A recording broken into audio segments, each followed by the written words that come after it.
Have you ever sat down in the salon chair and wondered, did I just tell my hairstylist this? Or you left your appointment thinking, did I just really tell my hairstylist that or have that conversation with her or him? Well, today's episode is going to be why the salon chair feels like therapy. So welcome. I'm Kelsey, your unlicensed therapist. Let's get into it. I don't know why I'm telling you this. I've never told anyone this before. It's like you're my therapist. No, I'm the Hairapist. So it's kind of like an ongoing joke in the salon with clients and with other hairstylists that once your butt hits the salon chair, it's like all of your emotions and everything that you have been bottling up just kind of spews out. And things just kind of start coming out like word vomit. As a hairstylist, I see this every day. And honestly, it's one of the most honoring things that I have in my career because I know that my clients trust me with the things that they have to tell me because they know that when they leave their appointment, they can trust me that I'm not going to tell the next client that comes and sits down. And I think that's kind of an unspoken rule of thumb when it comes to this industry is our clients trust us not only with their hair, but the things that they tell us. And that's important because we we spend anywhere from, 45 minutes to a couple of hours with our clients. And in that time, we don't want surface level conversation. We don't want awkward silence. We genuinely enjoy conversations. And I know me personally, I genuinely enjoy deep conversations as a human. So when it comes to having clients, whether it's one client to eight clients a day, I enjoy having deep conversations or genuine conversations with each and every one of them, whether it's a first time client or a client that I've been having for many years. Every conversation to me is so special. And I want to kind of go over my theories of why the hair salon chair makes you feel comfortable. It makes you feel comfortable enough to open up and just have those real conversations, even if it's with a hairstylist that you've met for the first time. Which, if it is, that's great because that's instantly, you're already comfortable and connected because that's how it should be. You should feel comfortable anytime you step into the hair salon. So, first thing is whenever you go to therapy in general, it can feel very controlled setting. I've always loved therapy. I think it's great for anybody, whether you're in a good place or a bad place. I think it's beneficial for anybody to sit down and talk about whether you have problems or not. Just learning how to navigate from an unbiased opinion, I think is awesome. But it can feel uncomfortable when you're feeling forced to talk about things or the conversations are very controlled. And I believe that whenever clients sit down in the salon chair, it's a moment of self care. And that in itself is already therapy. So you're stepping into therapy without it being therapy, if that makes sense. So you're treating yourself and you're doing something for yourself that feels good. You're getting pampered. You're being taken care of. And being taken care of alone is enough to make you feel comfortable to open up.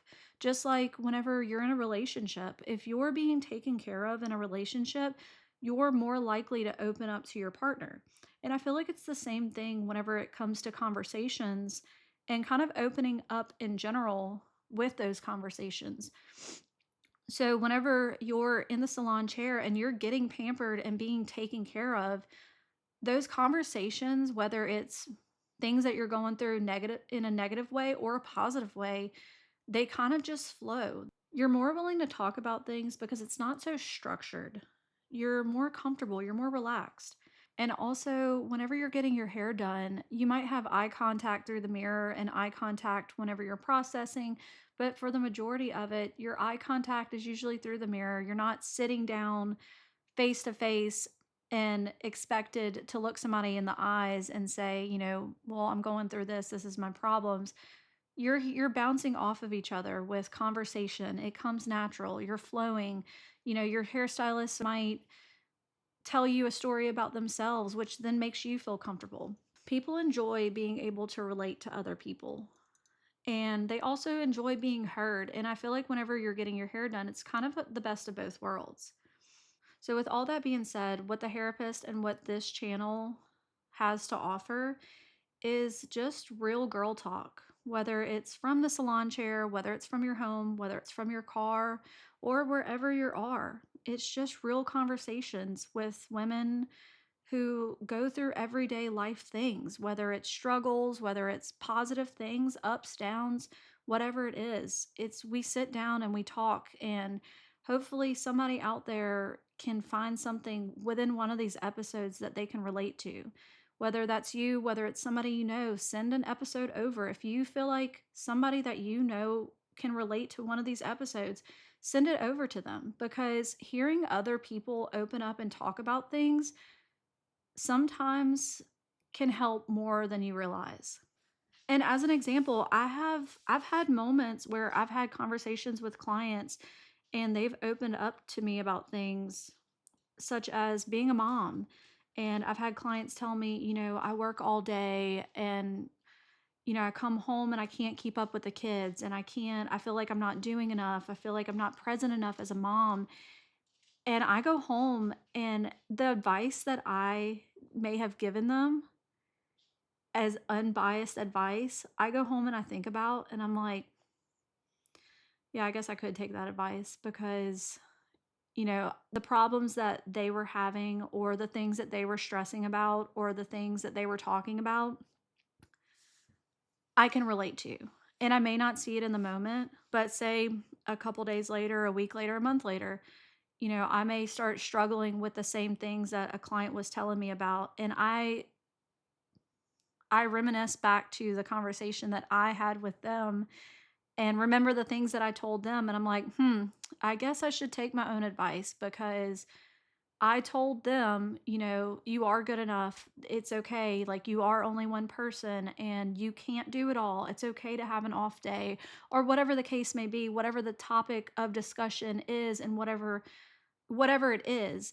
I go home and I think about those things, and I put my advice back into my daily life. And those are things I think about often. As a therapist, we hear a lot. And sometimes it can be draining, and sometimes it can leave us feeling sad, and sometimes it can leave us feeling happy. But also, it can be uplifting, and it could give us a lot of self-reflection as to, wow, I'm giving all this great advice, but I'm not taking any of it. And hearing what other people say can be super uplifting and eye-opening, because it can open our eyes, our mind, and our soul to other possibilities, and not keep us so closed-minded or small-minded, because we only know what we know. And having conversations with people expands our thought process, because I cannot tell you how many times I have left work and had a conversation with a client and thought to myself, wow, I really needed that conversation too. Like, I think that they left feeling so much better, but I needed that too. I needed that as well. So, with having real conversations on the show, it's not professional therapy. It's not perfect. It's not scripted. It's just real. It's just conversations. And if you have a topic of conversation that you want to talk about, send me a message, because I think there's a lot of topics of conversations that should be talked about and that aren't. And I don't know if that's because of fear of judgment, or fear of rejection, or just not knowing if anybody would care. But why not? You know, who's to say that a certain topic isn't something that somebody else hasn't been wondering about, or wanting to talk about, or wanting to hear about? Because that's essentially what this is. It's just talking about things that people might want to hear about. You may not be talking about it specifically, but maybe it will resonate with you in some way. Because if any one of these episodes can reach somebody where it will help somebody in any way, that's the main goal. It's just real girl talk with no expectations. I'm a working mom of two, and every day has its challenges, whether it's a new challenge or a pre-existing challenge, and that's okay. But I know I'm not the only one. And I can't tell you how many times either having a conversation with a client or my best friend that afterwards I just feel better because girl talk is therapy. Even if we don't share the same challenges, I think just hearing girl talk or just having girl talk is always so uplifting and therapeutic in a way that it's so hard to explain. It's so hard to describe to somebody who's never really experienced it. And as a hairstylist and unlicensed therapist, I just hope to bring a space and a place to people where you can feel comfortable and where you can tune in. And hopefully, one of these episodes can resonate with you, a friend, or a loved one. I'm really looking forward to bringing Hair Chair Meets Girl Talk. And if you have any suggestions on future topics of discussion, please send them my way. I would love to hear them. But until then, I am Kelsey, your hairstylist slash unlicensed therapist, the Hairapist. Until our next appointment. Bye.